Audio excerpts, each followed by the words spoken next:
এখানে একত্রিত হই, আমরা এখানে একটি সামাজিক দায় পালন করতে এসেছি। সুতরাং এই কাজ আমাদের সকলের। আজকে আমরা এখানে যারা একত্রিত হয়েছি, আনন্দধারা পরিবারের পক্ষ থেকে আমি সকলকে আন্তরিক শুভেচ্ছা এবং স্বাগত জানাচ্ছি এই অনুষ্ঠানে আসার জন্য। খুব আনন্দের বিষয়, আনন্দধারা অশোকনগর অর্থাৎ উত্তর চব্বিশ পরগনার একটি সংগঠন, এবং ওই যে বলে না কথায় আছে, ঢেকি স্বর্গে গিয়েও ধান ভাঙে। আনন্দধারার অবস্থা হয়েছে সেই রকম, যেখানেই যায় সেখানেই কাজ খুঁজে নেয়, কাজের স্পৃহায় কাজ করে। এবং আজকে আমাদের এই সামাজিক দায় পালন করতে আমাদেরকে সহযোগিতা করছে ইউনিয়ন খ্রিস্টান ট্রেনিং কলেজ, বহরমপুর, মুর্শিদাবাদ এবং সুরমা ফাউন্ডেশন, রানাঘাট, নদিয়া। এই দুই সংগঠনের কর্ণধার যথাক্রমে মাননীয় ডক্টর সসীম কবিরাজ ঠাকুর মহাশয়, তিনি ইউনিয়ন খ্রিস্টান ট্রেনিং কলেজের অধ্যক্ষ, তাকে এবং সুরমা ফাউন্ডেশনের প্রতিষ্ঠাতা সম্পাদক ডক্টর শুভব্রত কর মহাশয়কে আমি প্রথমেই সভার শুরুতে মঞ্চে আসার জন্য আহ্বান করছি।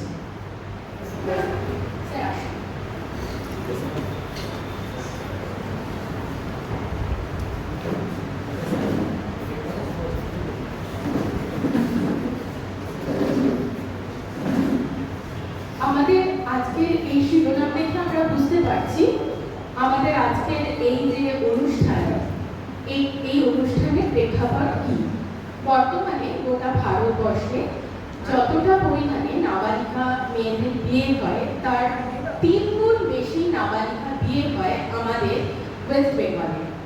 এবং এই ওয়েস্ট বেঙ্গলের মধ্যে মুর্শিদাবাদ ডিস্ট্রিক্ট খুব এগিয়ে রয়েছে এই নেতিবাচক দিকটিতে।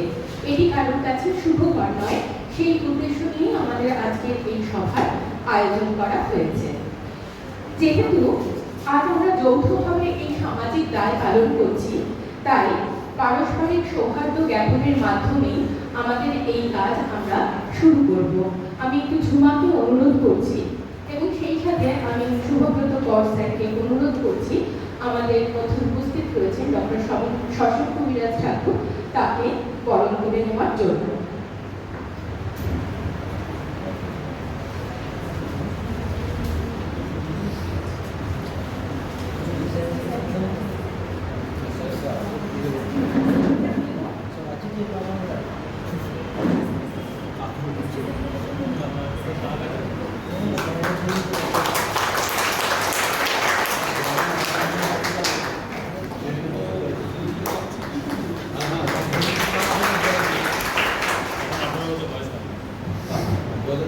সেই সাথে আমি, যেহেতু এটি আমাদের পারস্পরিক একটা সৌহার্দ্য বিনিময় পর্ব, তার জন্য আমি মাননীয় অধ্যক্ষ মহাশয়কে অনুরোধ করব এসসি স্যারকে, মানে অর্থাৎ সুরমা ফাউন্ডেশনের প্রতিষ্ঠাতা সম্পাদককে বরণ করে নেওয়ার জন্য।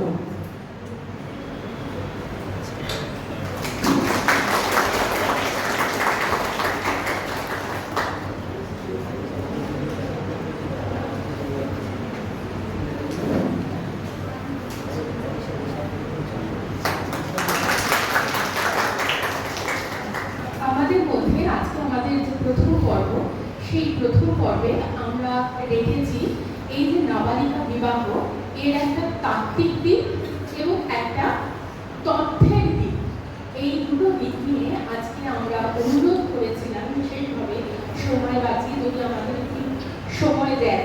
তার জন্য আমি আমাদের ময়ূরী ম্যাডাম, আমাদের সকলেরই পরিচিত ময়ূরী ম্যাডামকে অনুরোধ করেছিলাম, তিনি আমাদের মধ্যে উপস্থিত রয়েছেন। আমি ঝুমাকে বলবো ম্যাডামকে একটু মঞ্চে নিয়ে আসার জন্য।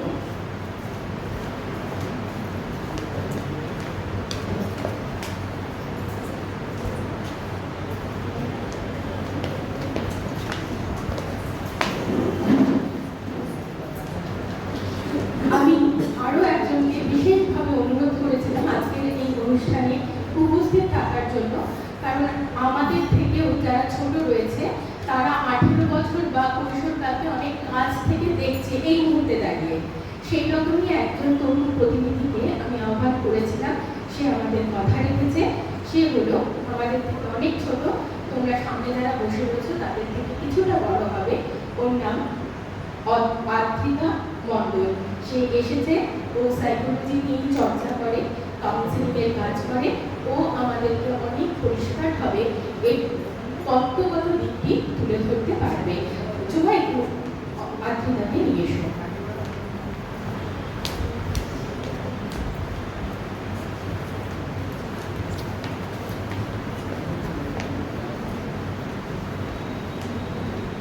আমি একটুখানি কিশোর বাবুকে অনুরোধ করবো মঞ্চে আসার জন্য। আমাদের মধ্যে মহিলা ম্যাডাম রয়েছে, মহিলা ম্যাডামকে বরণ করে নিতে হবে।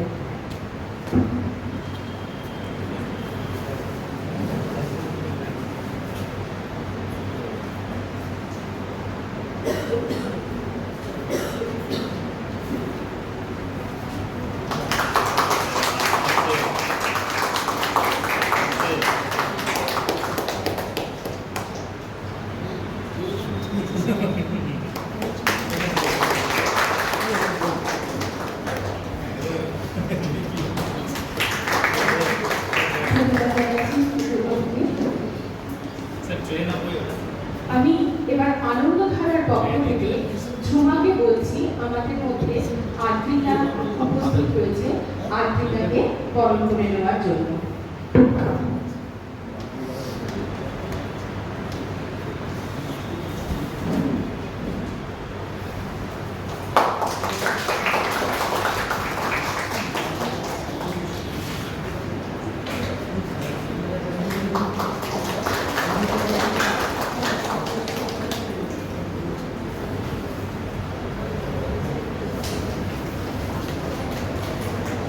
ঝুমা এবং আদ্রিতা দুজনকেই আমি শুভেচ্ছা জানাচ্ছি সংগঠনের পক্ষ থেকে। আমরা একটু সময় নষ্ট না করে মোটামুটি আমরা সময়ে শুরু করেছি। আমরা আমাদের অনুষ্ঠান আনুষ্ঠানিকভাবে সূচনা করব। আসলে আজকে আমরা স্থানীয় স্কুলগুলোর থেকে ছেলে মেয়েদেরকে আসতে বলেছিলাম। এটা তো একটা সামাজিক দায়, শুধু মেয়েদের বিয়ে হয়ে যাচ্ছে জন্য মেয়েরাই আসছে তা নয়, ছেলেদেরও সমানভাবে দায়িত্ব রয়েছে এই কথাগুলো শোনা, বোঝা এবং তাদের সহপাঠী বা বান্ধবীদের সচেতন করা। সেই কারণে আমরা ছেলে মেয়ে সকলকেই এখানে আমন্ত্রণ জানিয়েছি।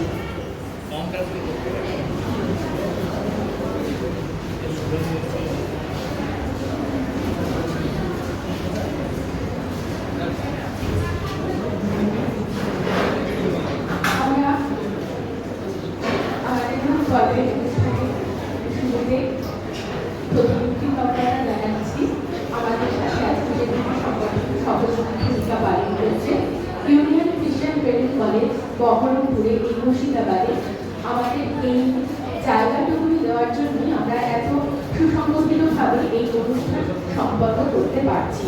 তার জন্য অধ্যক্ষ মহাশয়কে আমি আবারও সংগঠনের পক্ষ থেকে ধন্যবাদ জানাচ্ছি। সেই সাথে আমি কৃতজ্ঞতা জানাচ্ছি মাননীয় ডক্টর শুভব্রত কর মহাশয়ের প্রতি।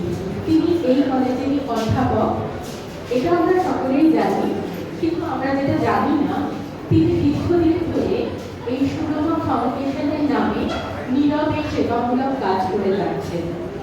তিনি এই স্থানীয় অঞ্চলের যে বস্তি রয়েছে সেখানে ছোট ছোট ছেলে মেয়েদের শিক্ষা সামগ্রী, খাবার, নানা রকমের জিনিসপত্র দিয়ে নিরন্তর উৎসাহিত করছেন, কিন্তু কখনোই প্রচারের আলোকে তিনি আসেননি। অন্তর্মুখী মানুষকে আমরা আজকে জোর করে টেনে হিসেবে এখানে নিয়ে আসতে পেরেছি।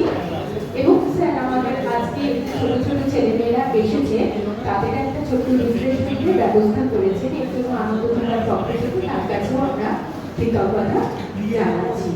এবার আমরা সূচনা সঙ্গীতের জন্য রেখে দেব ঝুমা গঞ্জালভেজ এবং সায়ন চট্টোপাধ্যায়কে।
চলছে না চলছে ওইটাতেই হবে এরকম মাইক না চলে যাবে আমি তো এই পর্যায়ে রয়েছি আজকে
মেয়েদের চিৎকার করার আগে আমরা যদি সচেতন হয়ে ওদের কিছু বুঝিয়ে দিতে পারি তাহলে বোধহয় বৃহত্তর সমাজের লাভই হবে, কোনো ক্ষতি হবে না।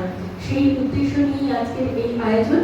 সভার সূচনাতে স্বাগত ভাষণের জন্য অনুরোধ করছি ইউসিটিসি কলেজের অধ্যক্ষ মহাশয়কে।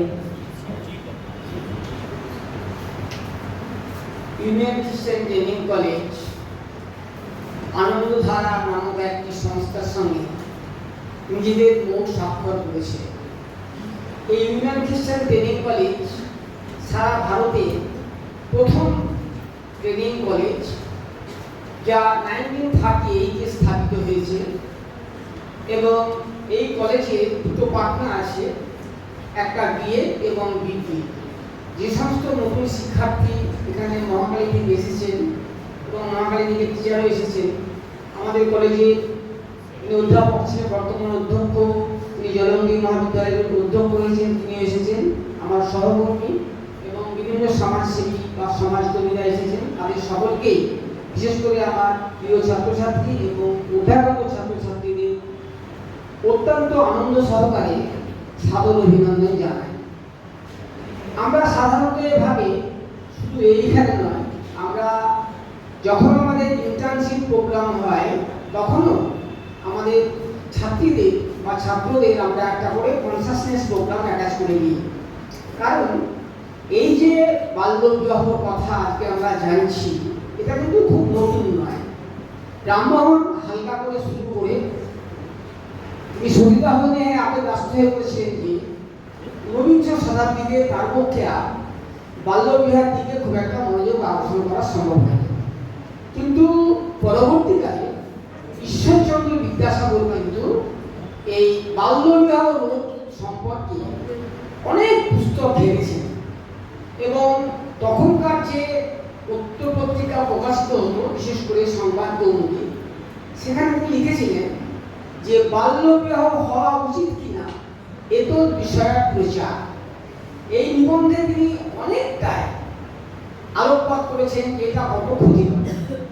অ্যাকচুয়ালি বলদার সেনের আমল থেকে এই বাল্যবিবাহ বা কর্মীর প্রথা চালু হয় যখন ব্রাহ্মণরা খুবই আধিপত্য বিস্তারের দিকে থাকে এবং গৌতমীপুত্র শাতকর্মীর আগে এই বলদার সেন কর্মীর প্রথা চালু করে যে কি না একটা বড় লোক, বিশেষ করে সামাজিক যার মর্যাদা আছে তার সঙ্গে মেয়ে বিয়ে দিলে সামাজিক সম্মান বাড়ে।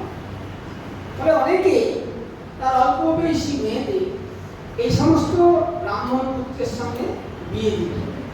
তার ফলে জানতেই পারতো না, অনেকগুলো তারা বিবাহ করতো, ফলে জানতেই পারতো না কোন কোন জায়গায় আমার বিয়ে হয়েছে।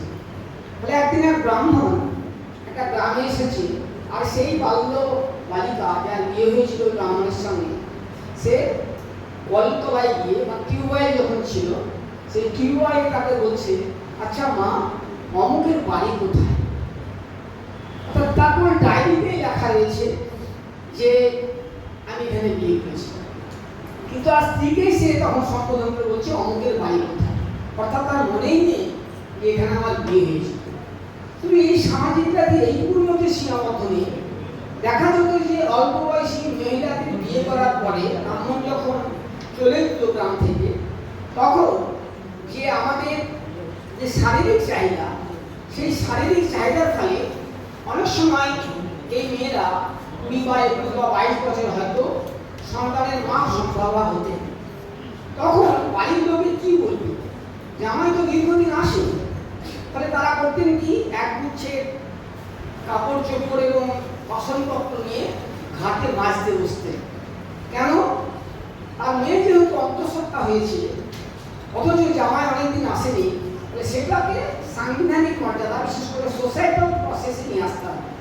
তাই তারা বাড়িতে তখন এই ঘাটে দাঁড়িয়ে দাঁড়িয়ে অন্য মেয়েদের বলত যে কাল রাতে জামাই এসেছিল, ভোরবেলায় চলে গেছে, তাই এত বাসনপত্র হয়েছে।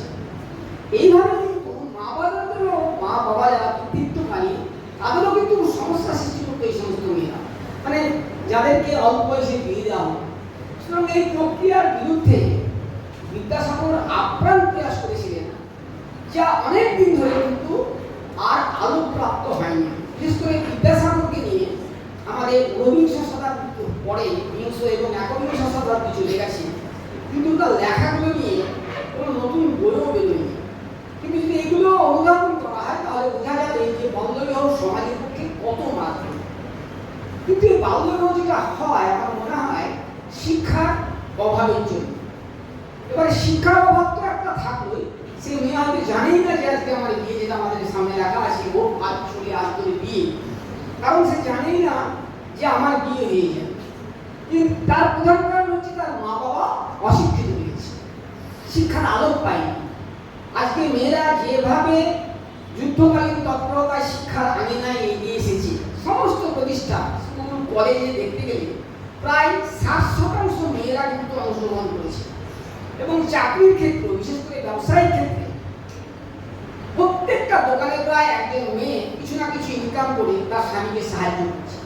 সে যদি 11 বছরে হারিয়ে যেত তাহলে কিন্তু তার ঠাঁই অন্যত্র হতো।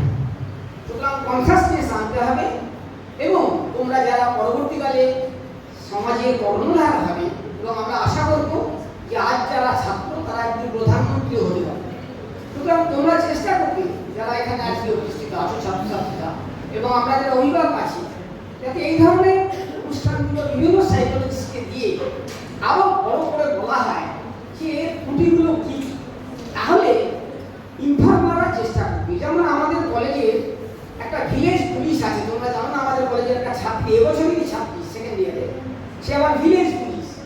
অর্থাৎ এই জলঙ্গি, ডোমকল ইত্যাদি এলাকায় যে অল্প বয়সী বিবাহ হয়, সে কিন্তু খবরগুলো থানায় দিয়ে দেয়, এই বহরমপুর থানায় দিয়ে দেয়। আমি নাম করবো না, যেহেতু নামটা গোপন রাখার কথা। সে কিন্তু ভিলেজ পুলিশ, অর্থাৎ তার কাজ কিন্তু ইনফরমেশন দেওয়া থানাকে এই বিয়েটা হচ্ছে। তার ফলে থানা কিন্তু জলঙ্গি যাবে না, ডোমকলে যাবে না, সে ডোমকল থানা গানগুলিতেও যাবে না, সে কিন্তু নিরন্তর বলে আমাদের কলেজেও পড়ছে, প্রতিদিনই কলেজ করছে, তার মধ্যে সে অল্প বিয়ের বয়সে বিয়ে হলে এই বহরমপুর থানায় খবর দিয়ে দেয়। এটা তার একটা নিজস্ব উদ্যম আর কি। তার ফলে অনেক বিবাহ সে কিন্তু রোধ করতে সক্ষম হয়েছে।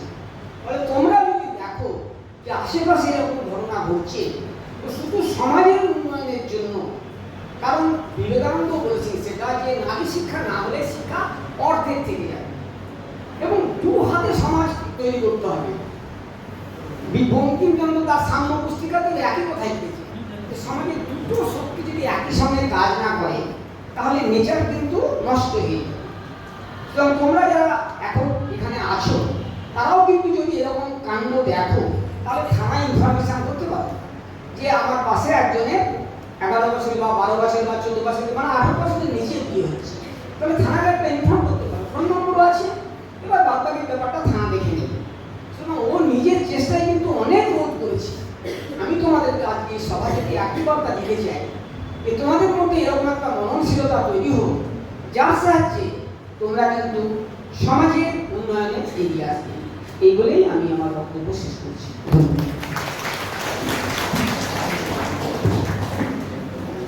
অধ্যক্ষ মহাশয়কে অনেক ধন্যবাদ জানাই।